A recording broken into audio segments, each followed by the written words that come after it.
From Tally to Cali, It's time to wake up. Wake up! Wake up! Warchant.com is your ultimate Seminole sports source. And this is Wake Up Warchant, presented by Vitamin Energy. Now here's Warchant.com's Aslan and Corey Clark.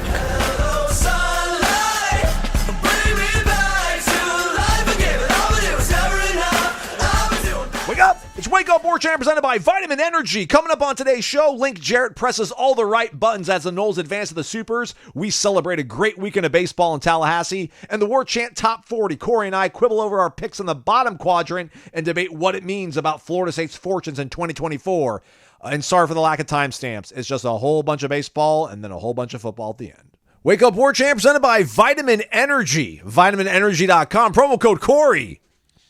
Warchant BOGO. Ooh, yeah. Feel it, everybody. Feel it. Florida State alums behind the operation at VitaminEnergy.com. You know that already. They're now the title sponsor of Wake Up Warchant. And the promo code still holds. So go to VitaminEnergy.com. Use the promo code Warchant BOGO. Buy one, get one free. If you're Aslan, you should be trying the Immune Plus and just guzzling it, having it mainline dripping into your system right now to get rid of this ick or whatever you've been dealing with. But I'm going to get back in the gym, Corey, probably take the Workout Plus on this wonderful Monday and prosper. You got a healthy shoulder now. You need to take a shot of Vitamin Energy and get like 245 on the bar, and I'll spot you, big dog.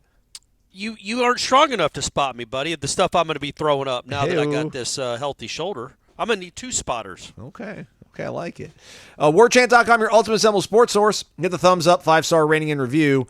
Certainly would appreciate all of that. Corey Clark in the house, obviously. Corey, how are you, man? Good shoulders, good. So everything else must be on the up and up, I assume. Yes. Yeah. Everything feels pretty good, buddy. Everything feels pretty good. We're all flying high because of the Noles this weekend. Yeah, I feel pretty good. Okay.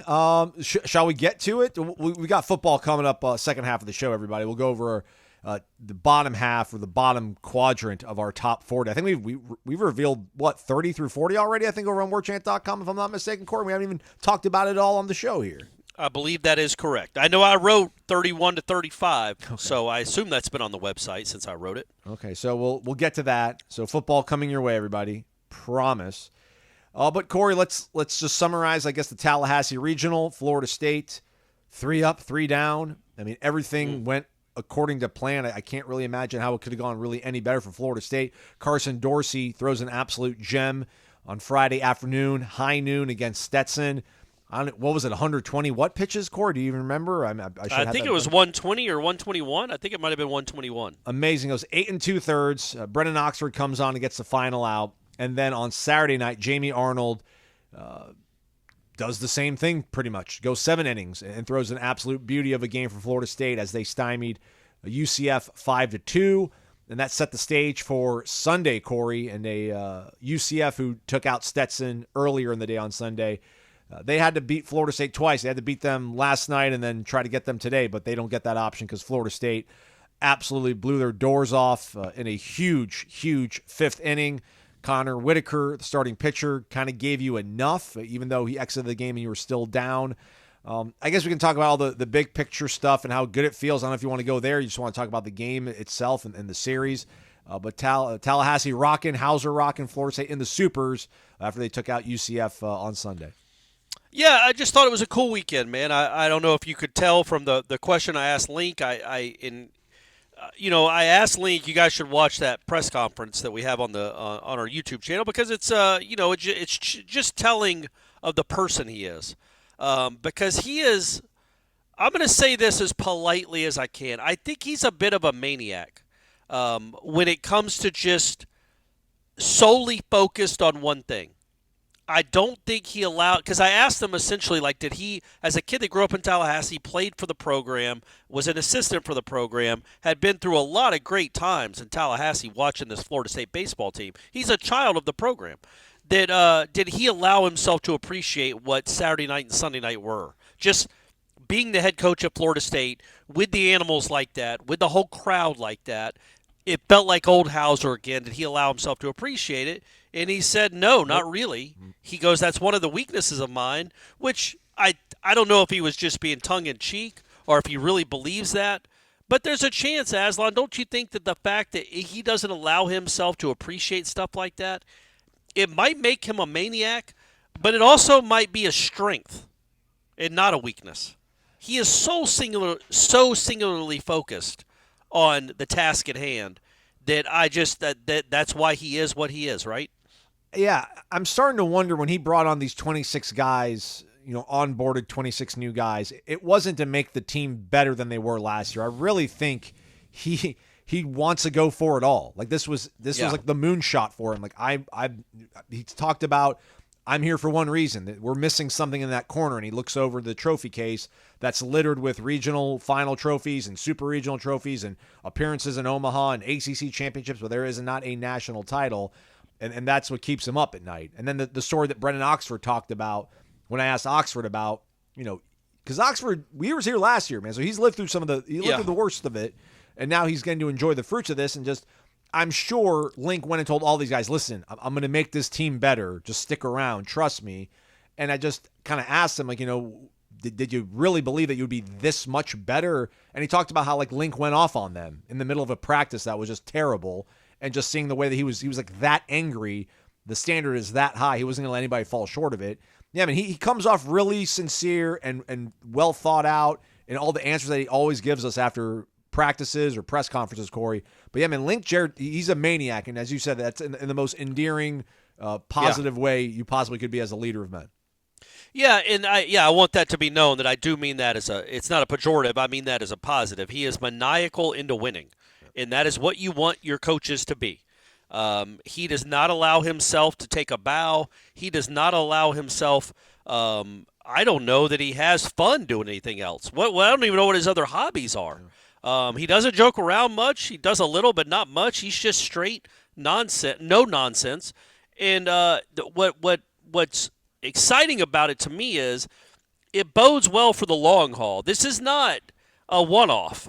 Link Jarrett isn't built like this, man. Like, look, I don't know how many coaches can say this, but he's been in a super regional now 3 of the last 4 years. I don't know how many other college baseball coaches can say that. Not many. Maybe a handful, but he's one of the few that have been in 3 super regionals since 2021. This is just what he's built for. Last year was rough, and he had a good run at Notre Dame, but it was 2 years at Notre Dame, and you're like, okay, what is he really? In winning at Notre Dame when there are no expectations, it's different than coming to Tallahassee where there are nothing but expectations. And man, just like I am with Norvell, I am a absolute believer in Link Jarrett. I don't think this kind of coach slumps. And I mean slumping in like he's immune to slumps. He's not going to have, unless he just has horrible injury luck, there aren't going to be down years with Link Jarrett. You know what I mean? I just don't see that happening. This is the program of the future. This is what it's going to continue to look like. And then, this weekend was just another reminder of what he's built in such a short time. Like that, they got a little lucky in that UCF and Stetson are not good offenses. These are not elite offenses, clearly. But they are good teams, and they have real pitching. And Florida State, they trailed. They did not look great on Sunday for 4 innings, but those were the only 4 innings they trailed the whole regional. They were really good, really good. Played defense well, a couple of weird hiccups, but mostly played really solid defense. And they got great outings from their 2 main starting pitchers. So, all in all, like you said, it couldn't have worked out any better. You got 2 wins over the weekend by using 3 pitchers total. And then on Saturday, you used 2 until you got a big lead. So good. It was more than anything, it was just a cool weekend, man. It reminded me of what it used to be like. And that's cool that it can be like that again. And it felt like it used to. That was really neat to be around. Yeah, no, I almost like fanboyed out a little bit. There was something about after the game on Friday. I know it was a noon game, but just like seeing those jerseys, like seeing that interlock FNS and Link Jarrett being the coach of his hometown team, alma mater, like he's literally probably was created to be on this earth to do maybe 2 things, like be a father and a husband or whatever. But like his working life is to be a baseball coach, and to see him like flanked by Carson Dorsey, a guy that he kind of plucks out of obscurity from a junior college. Jaime Ferrer is a guy that was here and got his head kicked in Auburn 2 years ago.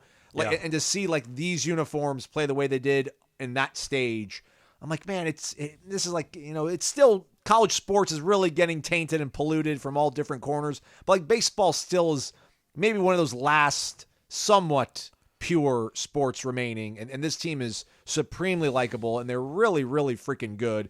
And it all started off this whole entire weekend with Carson Dorsey did, which I could not have imagined in my wildest dreams, man. Like he was touching Will Zierzow levels of just absolute absurdity. I mean, I think when he got out of that jam in the 7th inning, I think he goes into the 7th, and you're like, hey man, if he gets a base runner on, they probably need to shut him down for the day. I'm like, let him go until he lets an extra base hit. I think he walked a runner and then he allowed a double, if I'm not mistaken. Yep. But then he rights the ship, gets out of the 7th inning, gets a huge, standing ovation, comes back out for the 8th, gets out of that inning, gets another huge ovation, comes back out for the 9th. That's just crazy. And you think about looking forward here, Cord, to a super regional. We don't know who they're going to play. It looks like, as we're talking about this and recording this really, really late on Sunday, Oklahoma and UConn are probably going to end up playing again later on Monday to figure out who's going to be able to come to Tallahassee. But man, like the way he pitched, and now it's all set up, Corey, where it's just 2 out of 3 and the one team. There's no having to scout everybody else. It feels like, I don't know, is it crazy to say? I'm gonna ask Link the next time we talk to him. Like, is it almost more advantageous the way they're built right now, the pitching staff, to be able to get through a situation like a super regional right now? Because, man, if Carson Dorsey and Jamie Arnold can give you, man, they can allow 50% more runs. They can allow 4 runs, and they could give you like 75% of the pitch count. I still think you're in a pretty good situation. Like, that's how good those guys threw this past weekend. Yeah, I mean, let's not assume that they're going to dominate whoever comes in here like they did Stetson and UCF. Again, the offenses they're facing, theoretically, especially if it's Oklahoma, will be better. I think UConn's better pitching than they faced this weekend, but not a great offense. But Oklahoma has a real offense. But, yeah, man, I guess it's because I'm old and I'm a cynic and I'm usually a glass half full kind of guy, and I'm always preparing for the worst. But they're hosting a super regional again, Aslan. Yeah, man. It has been 7 years since they did that. That was Sam Houston State. They backdoored into it, yeah. Sam Houston State won like the Texas Tech regional or something. Yeah. And so they got to host Sam Houston State for 2 games, and 7 years ago, man. Yep. That was a long, long time ago. So it's just that to me is what's so cool about this is Dick Howser Stadium gets another crack at a super regional. And it coming on the heels of what was so awful last year. Just, you can't say enough about this team, man. It's just like you said, it's a fun team. I don't know how likable it is if you're an opponent. They talk their noise and they stare down home runs, and Jamie Arnold shakes his head dismissively when he strikes you out. There's some stuff there that's modern college baseball that would rub, opposing fans the wrong way and probably opposing dugouts. But they have a lot of confidence and they have a lot of self-belief. And it's cool that I think it does come from the head coach. Like, he clearly doesn't tell him not to do it. Yeah. He doesn't tell him, hey, Cam, cool it with taking off your helmet. Cool it with turning your back to second base and kind of backpedaling towards second when you hit these home runs and then pointing at the opposing dugout. That clearly doesn't bother Link at all. I think Link has some of that in him. And I feel like they take the lead from the head coach.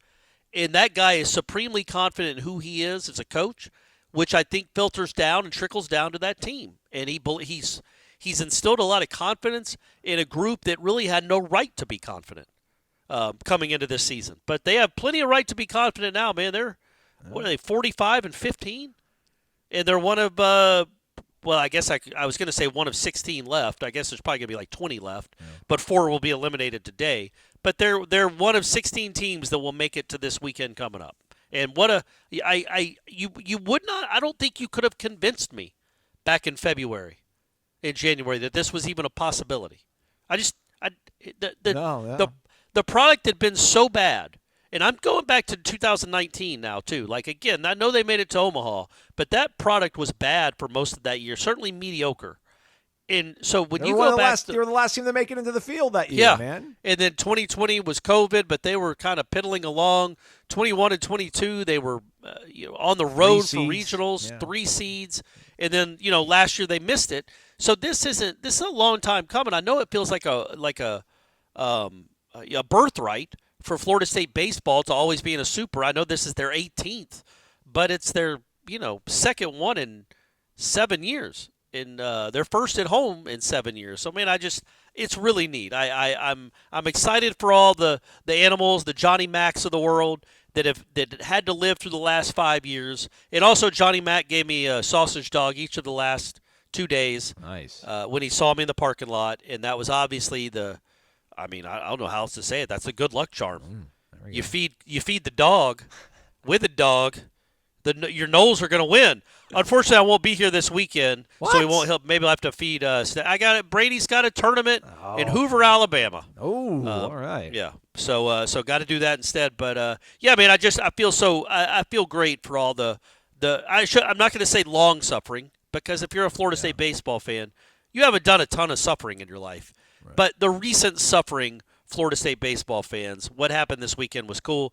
And also, Jamie Arnold is incredible. Okay. He's incredible. Cam Smith had a great weekend. It was great to see. Carson Dorsey pitched out of his mind, especially coming back from the craziness in Charlotte.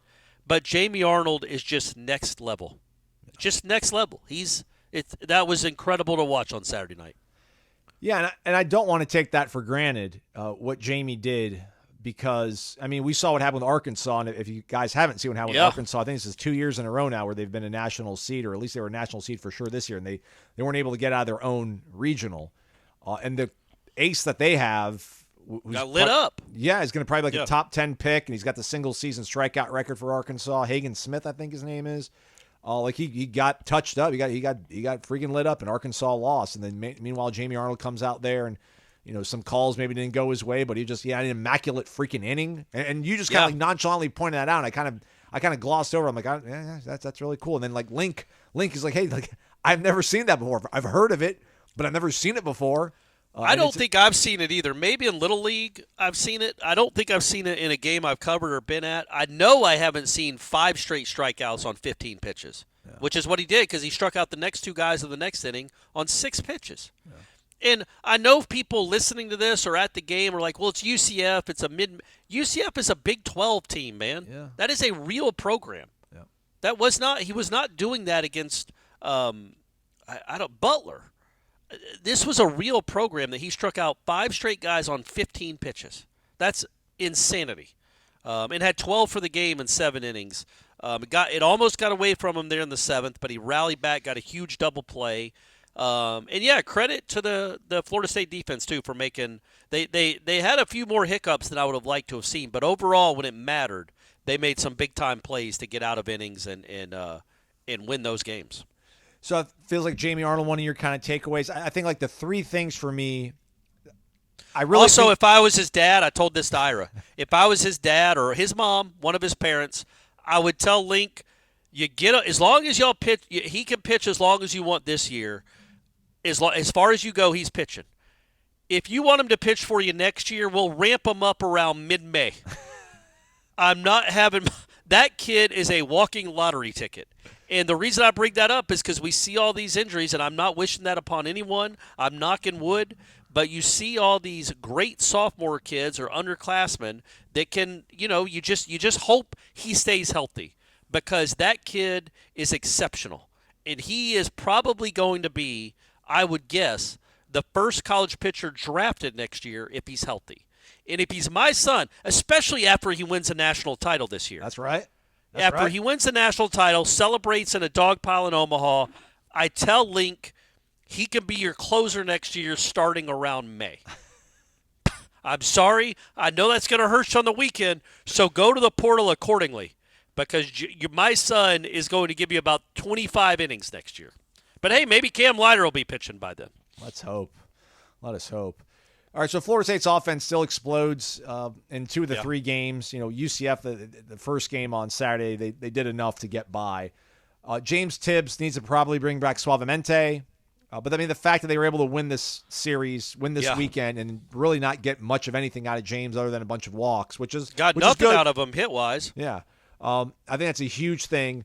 Jackson West being a productive member of the batting lineup, that's a really cool thing. Yeah. And then, maybe Jamie's the takeaway, but I'm kind of split either with you feel really confident about what Carson's probably going to be able to give you this coming weekend. And I'm not saying he's going to give you another 120 pitches and 8 2/3, but it just feels like, all right, he'll probably give you 6 innings, and that's about as good as you could hope for. Or do we look at Connor Whitaker? I think he went over 60 pitches.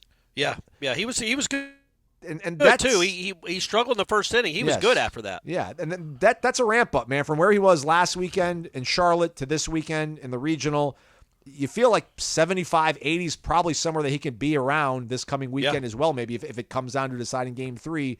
So those are like the 3 things I think in terms of like baseball nuts and bolts, soup to nuts or whatever they want to call it, is what I'm going to hang my hat on. Here's what I want to see, Aslan. I don't know when the Super Regionals will be.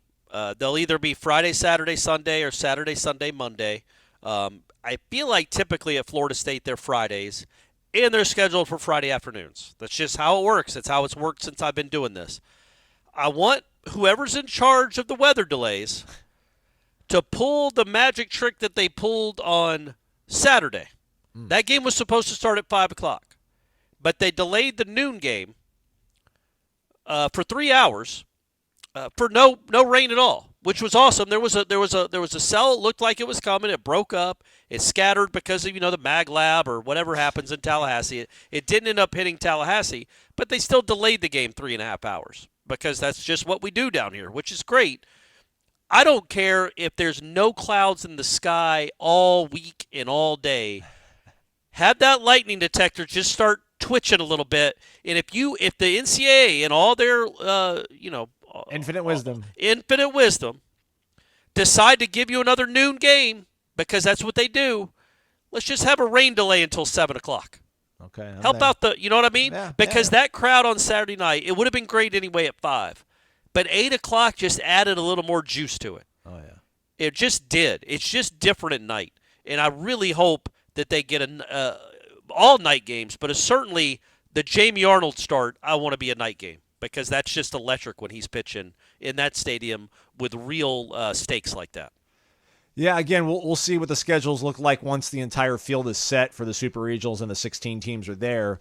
But we mentioned this on Saturday night, Corey. You and I talking in the press box, like, hey, don't get ahead of yourself. And I'm like, touche.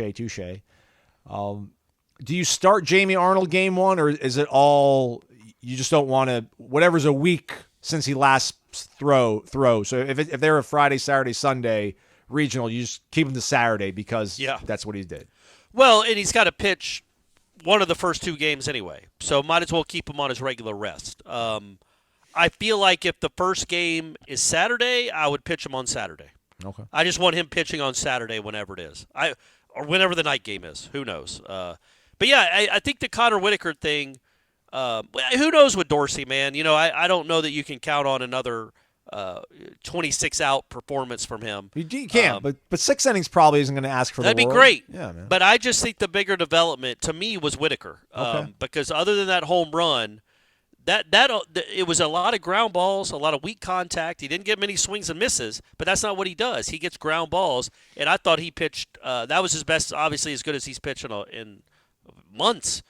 And that's a good development because, look, man, if you're trying to chase Omaha, you're going to need 3 starters. Yes. If you're going to get to Omaha and try to chase the ultimate prize, you need a 3rd guy. You can't be Dorsey, Arnold, and then just hope for rain and tornado warnings until they're able to pitch again. So Whitaker being that guy was a nice development. But either way, really cool to see. Good offense, like you said. Tibbs going 0 for 9. I don't know if he's had an 0 for 9 stretch this season. I think I heard Lulu say, like, I was listening on the radio. He was 4 of 21 at some point this postseason, including Charlotte, and I think he still had 2 more at bats after that. So just bring back Suavemente, James. But keep taking walks. I think he just started pressing a lot after that first game when he walked 4 times. He swung at a lot of bad balls, which he doesn't do. He never hardly ever swings and misses. Just rough weekend, but that's awesome for Florida State. That tells you all you need to know. Like, when was the last time Florida State could have had its star player, like superstar player, go 0 for 9, not have a RBI, only hit 2 balls out of the infield? and still go 3-0 in a regional. Like that just says everything you know about the rest of you need to know about the rest of the lineup. Dingus was really good. Ferrer was really good. Cam Smith is a superstar that likes to tell you about it when he's rounded first after those home runs to right center. That was an electric moment. That kid was throwing hard. He was throwing 96. Had a 3-2 count, and Cam Smith with no stride at all just barrels it to right center field, and he's so big and so strong, he gets it over that fence to tie the game, and it really kind of derailed for Central Florida after that. But, yeah, and I wanted to say this, too. I meant to look up the kid's name. I can't remember his name. He pitched for Stetson. I want to say his name was like Nick Durgan or something. But I went to the first game at noon on Saturday. Stetson's playing on Sunday. Stetson's playing Central Florida elimination game. Whoever wins plays Florida State that night. Durgan. So he comes into the game in like the second inning and pitches 5 scoreless. It is great. And when his coach comes to take him off the mound in the 7th inning, they have a 2-1 lead, and he's in tears, like literal tears. He gets to the dugout. His team, they're all the Stetson fans that are there cheering for him. His team comes out and congratulates him. One of his teammates hugs him, and you can tell he's emotional. And I was like, oh, well, this obviously might be his last game. And sure enough, he was a redshirt senior. He knew there was a chance it was going to be it might have been the last competitive pitch he ever throws. Yeah. I don't know what his draft stock is, but I'm assuming if you're a redshirt senior pitching at Stetson in relief, you're probably not going to be one of the guys taken in the 20-round MLB draft. So there's a good chance that was the last competitive pitch he ever threw. And it's the beauty of sports. It's the beauty of that game in particular, and guys leaving it all out there. And I was just kind of touched by that. And then, of course, the kid that comes in gives up a game-tying double and a 2-run homer immediately in like 4 pitches. And so Nick Durgan never gets to pitch again. Or the Stetson, certainly, 2024 baseball doesn't continue.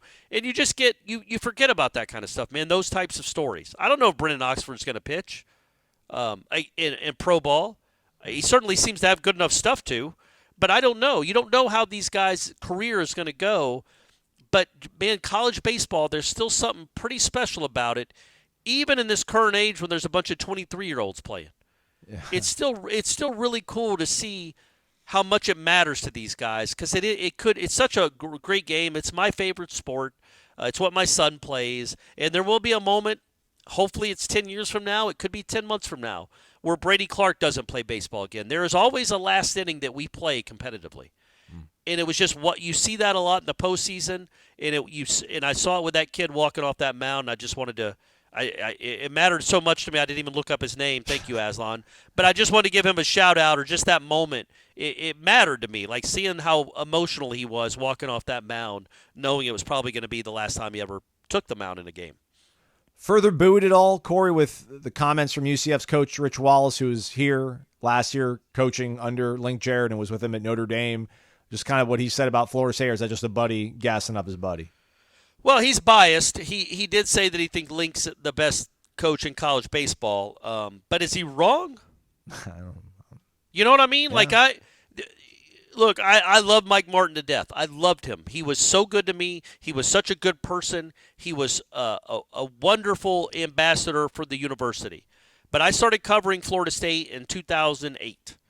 I don't know that you would ever said in the last 11 years of 11's career. And I don't think he might be. I think collectively for 40 years he's the best that's ever done it. Nobody's been better at an older age than Mike Martin. Like he was going to a College World Series in the 70s. And he also went to a College World Series in his 40s. Like that just doesn't happen. He strung together an unbelievable career. But I don't know that at any time during that run, a Florida State fan would say, well, we've absolutely got the best guy doing it. We've got one of them, and we've got a guy that's an all-time Hall of Famer, but I don't know that you thought, man, 11, and I'm talking about I'm sure many people thought it in the 80s and 90s. I'm just talking about, same thing with Bowden. I loved Bowden. Everybody loves Bowden. 2004, you weren't saying Florida State's got the best head coach in America. But I'm saying with this particular guy, you might have it in football too now that Saban's retired. I guess there's still Kirby. But Norvell's probably, what would you say right now, Aslan? I know that's still a small sample size. Norvell's top 5 in the country? Yeah, I'd say that. I Right? could I think argue that's for fair. that and be able to sleep well at night. Yeah, because the guys keep moving on or retiring. What if Link's the best coach in the country? Like, thinking about what he did at Notre Dame to go to that Tennessee regional and win, and he brought it up in his postgame in the Supers on Sunday. Like, yeah, we had to go play Georgia Southern in that crazy regional, beat Texas Tech. They had to go to Mississippi State the year before in the Supers and almost won that one. Yeah. And then they go to Tennessee and win that Super. Like, and now he's in the Super again with a whole other team. They had a huge rebuild. Man, this not smoke and mirrors. This isn't luck. My man might be the best college baseball coach in the country, Aslan.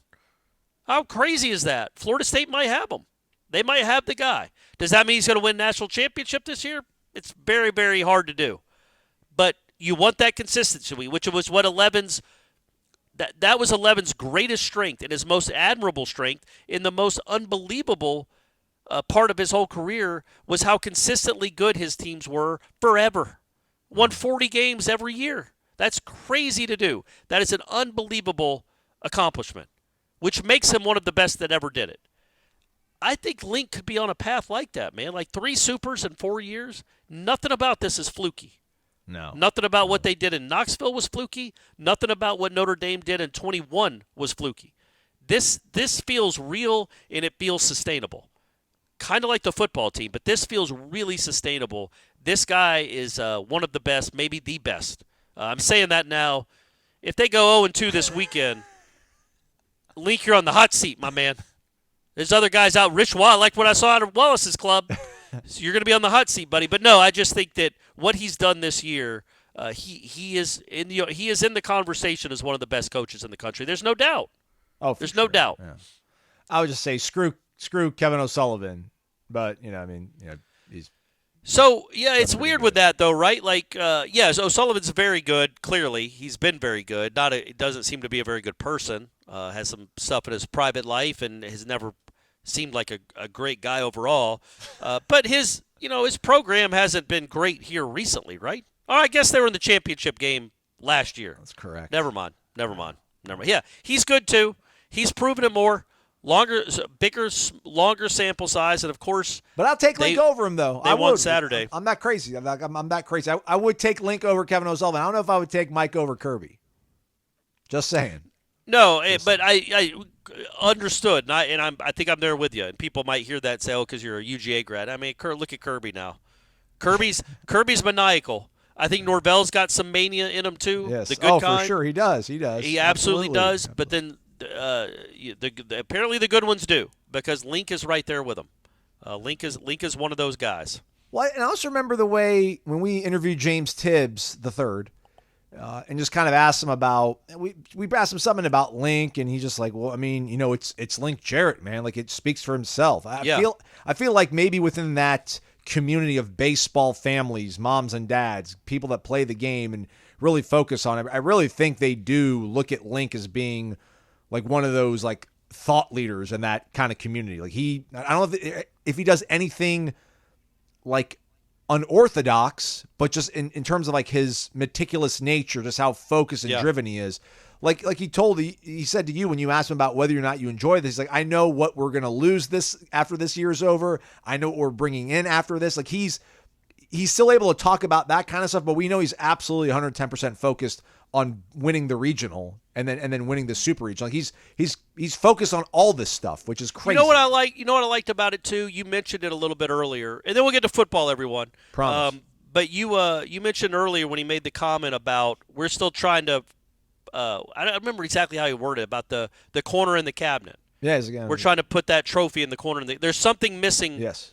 From that case in the corner. Yeah. Obviously, we know what he's talking about. He's talking about a national championship. And I love that he speaks about it. Yep. Don't avoid it. That's what you're here for.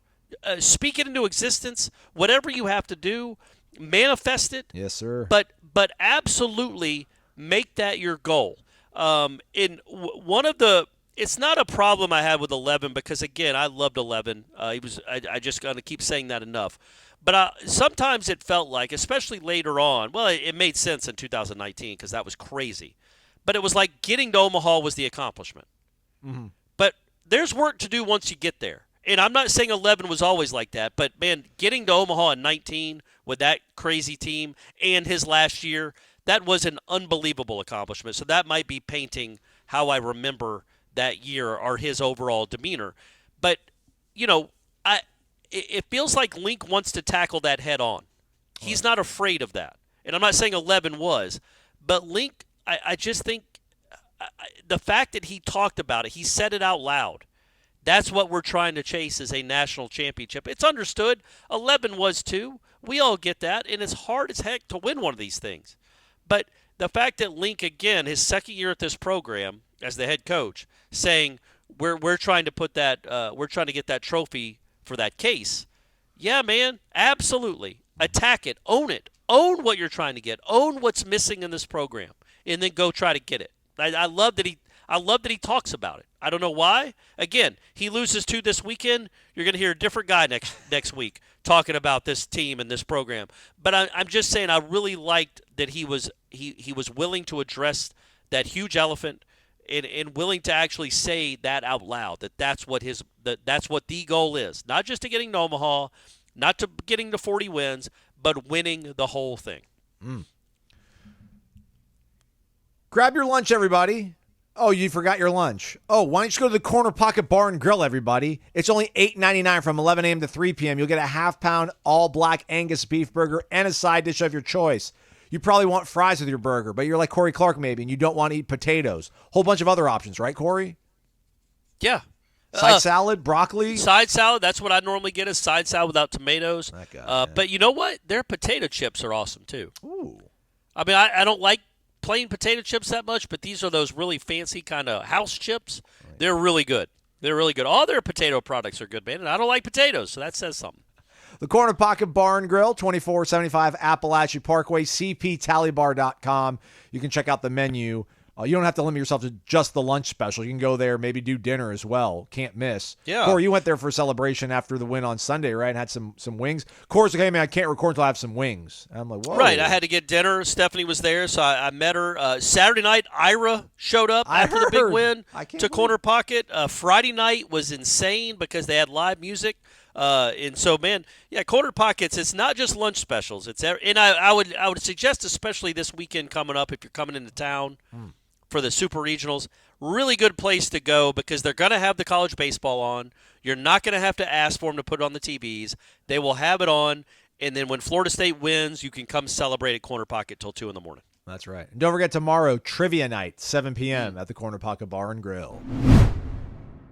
All right, Corey, let's talk football. Let's do it. Football, guys. Top 40, Corey. Yeah. So we have unveiled 31 through 40 over on warchant.com.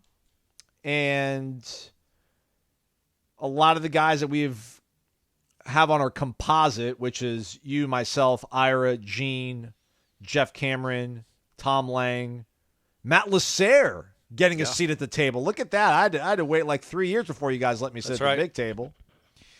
I looked at it here real quick, Corey. 31 through 40. You and I had 4 of the 10. We had the same players, but not in the same spots. We both had Jaylen Brown. Yeah. You had him 32nd. I had him 36th. Downtown Jaylen Brown. That's right. We both had Aslan Barker. You had him 35th. I had him 33rd. We both had Alex Mastromano. I thought you said we're going to call him the Carnival Barker. Okay. All right. You did have Mastro on your list. I did. I was very happy to see that. I probably should have him higher. Once I read his bio, I'm like, oh, God, he was awesome last year. Yeah. I didn't realize that. Like, he was a Ray Guy finalist. Oh, he averaged like 46 yards a punt. He had, I think the number was like, it was like 26 punts inside the opponent's 20 and only 3 touchbacks. Decent. That's crazy. That's a weapon, man. When you have a good defense and you have a punter that doesn't punt it through the uprights but makes the other team have to go 91 yards, that's a huge weapon to have. Alex, well, welcome back, buddy. You have a deserved spot in the top 40. We both had Byron Turner Jr. I had him 32nd. You had him 39th. Yeah. So let's get down to where we differ on our lists. first off, I put Elijah Moore 40th on my list just because I'm like, why not us? For once, please. Yeah. Can we just have some freshman come in here and start kicking everybody's ass? It'd have been nice if he was here in the spring, but yeah, man, it can happen. It's allowed to, right? They're allowed to have a bad freshman wide receiver. Somebody once told me that's allowed to happen. Yep. So I will keep my fingers crossed for that to happen. Maybe a bit of a stretch. At TJ Ferguson, down that low on my list. I don't think you had TJ on your list, Corey, so we have some differing opinions on that one. I did put Rob Scott and Brock Glenn on my list. Jalen Early's also part of that 31 through 40 for me. I just feel like Early's going to, I think he might be next man up tackle if Robert Scott's not going to be right. However, I want to ask you about Landon Thomas because I think Landon Thomas made the list. He made it 39th in the composite listing. Yeah. And also Kevin Noles and Darion Williamson. Those are the three guys I want to grill you about. But let's start with Landon Thomas. You have him at 37th. Yeah. Is like a sub package he comes in, or is it just the number 2 tight end in a Mike Norvell offense is worth kicking the tires on? Or did you see some real stuff in spring that you like a lot? Oh, I think it's all three of those. Yeah, I definitely saw some stuff that I liked. I don't expect he's not starting, and he's not going to be on the field a ton. But, yeah, as you said, a Mike Norvell offense, being the number 2 tight end, maybe number 3. Jackson West is going to get some run too, not the baseball catcher, but the actual tight end.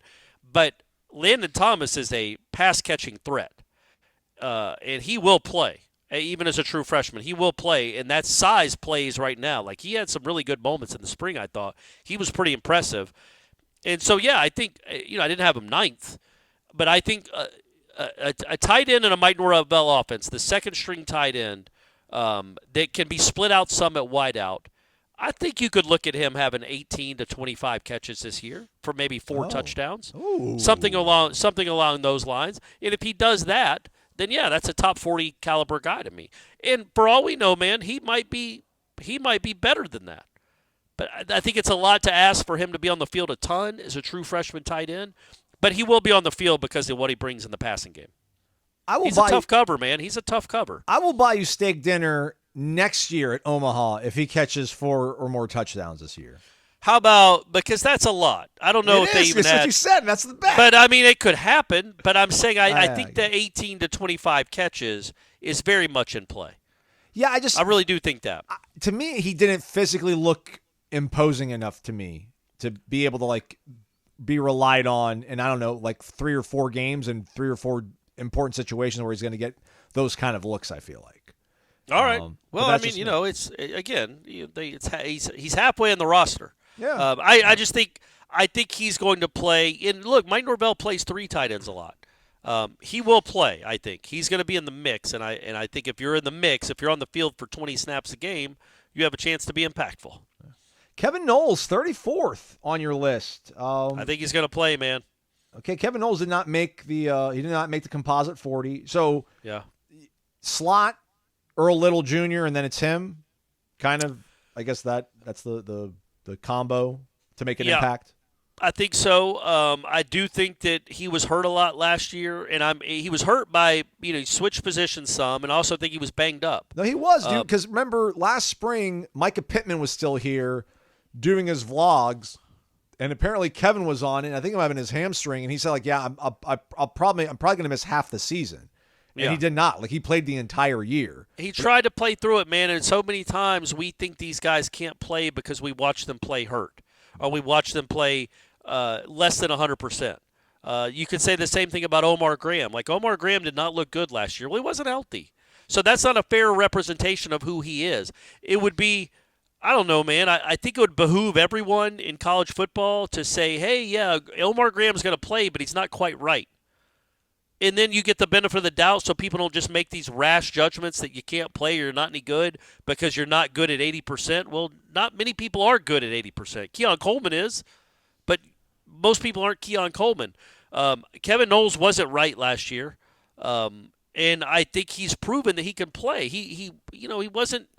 Was it the Miami game where he gave up that crazy touchdown? Yes. Where he had the Georgia game. Obviously, you can't even judge people on that, but he wasn't good there either, and he had a lot of bad moments, but I don't think he's a bad football player, and he's a veteran, and I think Adam Fuller likes him, and I think he likes his voice. I think Kevin Noles tries to be a leader, and I think he will play some. I really do. I don't know if he's going to play a ton, but I think he will be, let's say, he'll get the sixth or seventh most reps in the secondary. Okay. All right. Right? I think that could be, and that makes you impactful if you're getting the sixth most reps. Yeah, we got Zarier, Fentrell, Yep. Shaim, Earl Little. Who's our other safety? One of the safeties, whoever it is. Don't know. That's why it's hard to rank Conrad them. Hussey probably. I mean, Maybe, man, but maybe the kid from UCF or Miami, wherever he came from, the Brown Devontae kid. Brown. Yeah. Aslan Downtown Barker. Brown. So that's Barker's there. That's 6 right there. Yeah, but Hussey and Barker and Brown, only one can play. Knowles plays a position where Earl Little can't play every snap. I wonder if and you lost Greedy Vance. Is Quindarius slot or is I don't think Quindarius is easy. Yeah, he's out wide. He's outside, but I do think that Earl Little's not going to play every snap. Right. No, you're right. That's a good nickel. call. So Kevin Knowles is going to be on the field. He's somebody they can trust to know what to do. Just like you pointed out, like the Miami game and such. Like his mistakes are just so loud. If he can just turn the volume down. But that's on those, also wasn't he? He was a safety then, right? I don't know. Like, man, wasn't he a but, safety coming over and knocking his own guy off the ball? I thought that's what he was playing in that play. But like that's what he does, though. Like I feel like he goes on tilt and tries to make these plays, and it's like, man, play within the system. But like he gets really excited. But he's older now. Maybe he's learned from these things. So yeah, I won't totally discount him. And then you had Darion Williamson, who did not make the top 40 either. Which again, like I'm just saying that. I'll go through the composite here in a second. But I guess he is the embodiment of puncher's chance, right? When you're doing a top 40 like this, right? Yep. Like if he is healthy, he is built prototypically for a guy that would like play at the next level. But he needs to stay healthy or find out whatever he did the week leading into the Boston College game in 2022 and just do that every single day. Until he got hurt. Yeah. Just don't get hurt there in the second quarter, wherever it was. I think with I don't know what I had. What I have him ranked? 33rd. Yeah. So, again, I think he was probably the 4th or 5th receiver on my list. But, I mean, they're going to have 5 receivers. I don't know. There's nobody that's like – I would say right now, honestly, I would have – and I have Darion Williamson ahead of Jaylen Brown, right? No, Jaylen Brown's ahead of him at 32. Oh, okay. So they're right. They're interchangeable. I guess what my point was there, that they're in the mix together. And I would say right now, like Williamson is more proven to this coaching staff than Jaylen Brown is. Jaylen Brown probably you think has more upside because he's younger. And he Darion Williamson's been here so long that you're like, okay, it's the same thing. It's like, okay, we're so used to this guy being on the roster and he hasn't really made an impact his first 4 years. He's not going to make an impact. He's just done. And clearly that happens most of the time. When you haven't made an impact in your first 4 years, you're not going to make an impact. That's just how life works in college football. But his case is a little bit different because he can't get right. Yeah. He can't get healthy. And the fact that they don't have, other than Malik Benson, there's no known commodities where like there's just, sorry, Darren, you're not going to play because you got Johnny Wilson and Keon Coleman out of you. There's nothing like that at Florida State. So if he could be healthy in August, I foresee him playing probably a good amount. Yeah. And so that's why I had him on the list. I think that it's now or never with him, and clearly most people are probably right and not even ranking him because he hasn't deserved to be ranked the first 4 years. But I think a lot of that is through no fault of his own. I just think he can't get healthy. But if he's healthy in August, then Godspeed, Darian. Go make it happen. All right, so here is the Warchant Top 40 composite. I think we'll be dipping into the top 30 at some point this week. But we have revealed 31 through 40. Master Romano coming in at 31. Jaylen Brown, 32. Keandre Jones, who is not on my ballot. He is on yours. Yeah. 33rd. Blake Nicholson and Omarion Duke Cooper tied for 34th. I think we both have Blake. I've got Duke. I don't think I had Blake. I'm not sure I had Blake. You do not. You do not, Corey. Let me make sure I do have Blake on mine. But I think Jeff had him 16th. Really? I lied. Well, neither of us had Blake on our ballots. So, sorry, Blake. Quindarius at 36. Keziah 37th. Daniel Lyons 38th. And then I goofed up, and I forgot to put Grady Kelly on my ballot. Grady Kelly, Landon Thomas tied for 40th. Or 39th. 39th. I apologize. You're right. Yes. Yeah, I mean, again, I think all those guys that you just mentioned, I would think, that kind of says something about the roster. I think those guys will play. I think Grady Kelly will play a good bit. I think I brought him. I apologize, Corey. I'm sorry to cut in front of you, but I really, I'm not trying to brag or anything, but I think me omitting him really brought down his average because you had him at 29th, and I feel much better about having him at 29th than I do not having him on my ballot at all. You know what I'm saying? So I don't. But again, I don't think he's going to be a star by any stretch. He is a plug and play type of guy. Though, right? He's going to play. Yeah. Yes, he's going to play. He's going to be on the field a good bit. He's a grown man. He's married. He's gonna be he's a guy out there that's going to take up space, not in a negative way. I mean, he's going to be a guy that's going to be hard to move around, and he's going to give you valuable reps. And he's 39th on your list. That's a guy that's going to play. Daniel Lyons, it's weird with him, man, because he's more flashy, because he's quicker, and when we watch him in practice, he's making more plays in the backfield, but he's also not as big and as sturdy, in my opinion, or strong. Man, I could be wrong. I haven't tried to block either one of them. I don't think he's as big or strong as Grady Kelly, but I think he's got a role on this team too. I think he's going to play some, and maybe he's the guy that takes a leap. You wouldn't be stunned if that happened with Daniel Lyons. He's shown, at least in my opinion, he's shown enough flashes that you're like, man, it could be in there where he's quick, he's big, and maybe he's a guy, like a real guy. That's still a possibility with him. They've talked, 2 years ago. Keziah Holmes is the one that I'm like, out of all those guys you mentioned, and I'm not trying to kill Keziah. Amari Cooper, I think, will play some too because of the safety spot. Yes. I think he's come. You know what I mean? He's got a chance.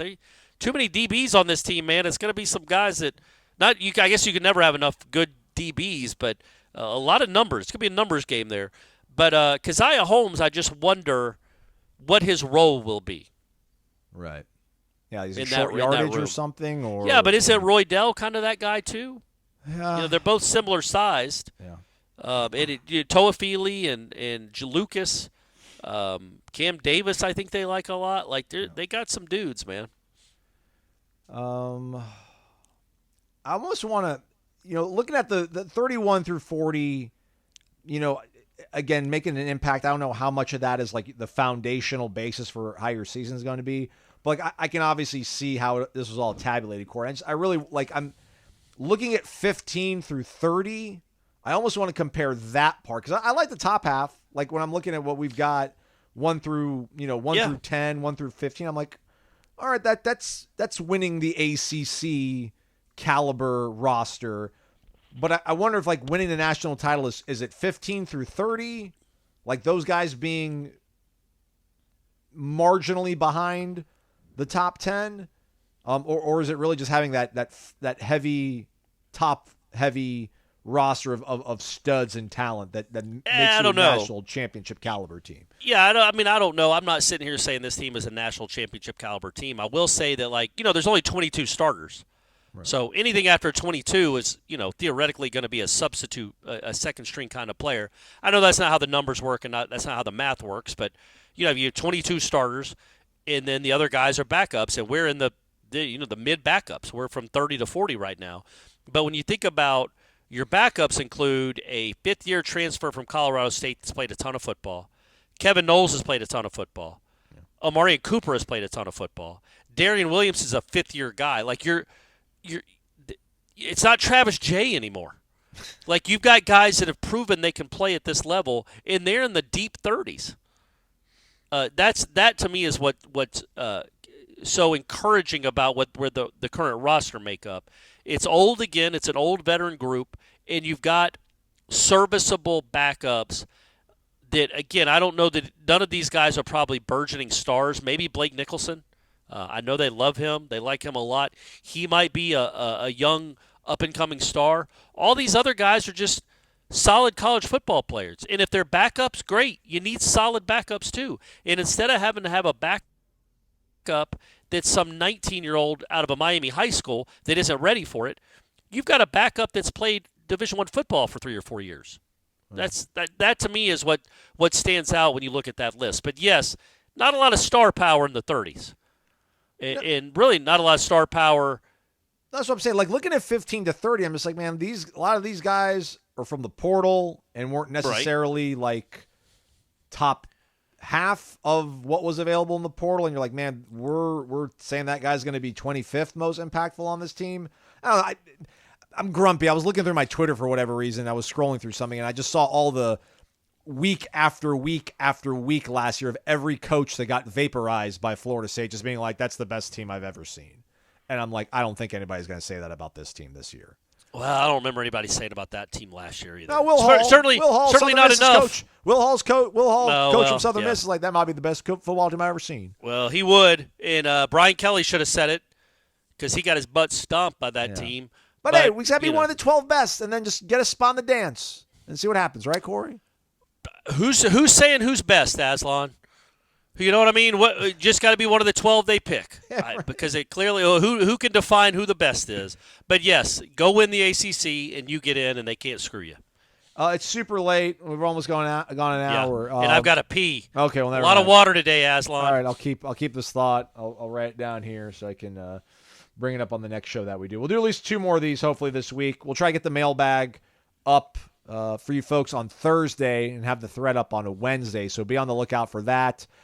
Plenty of recruiting news over at warchant.com over on the premium recruiting board. Go check it out. Obviously, Florida State will be hosting a super regional either against Oklahoma or UConn. They're going to be playing later tonight to figure out who gets the honor of coming here and having to go against the Animals and Jamie Arnold and company. So, and then obviously we'll reveal, I think, what we do then? We do 24 to 30? Is that how it works, Corey?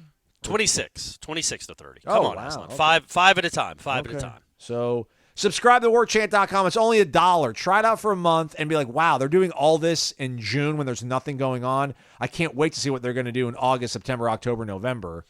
Come on home, y'all. Come on home, y'all. Certainly would appreciate it. He's Corey. I'm Aslan. Thanks for listening to Wake Up Warchant, presented by Vitamin Energy.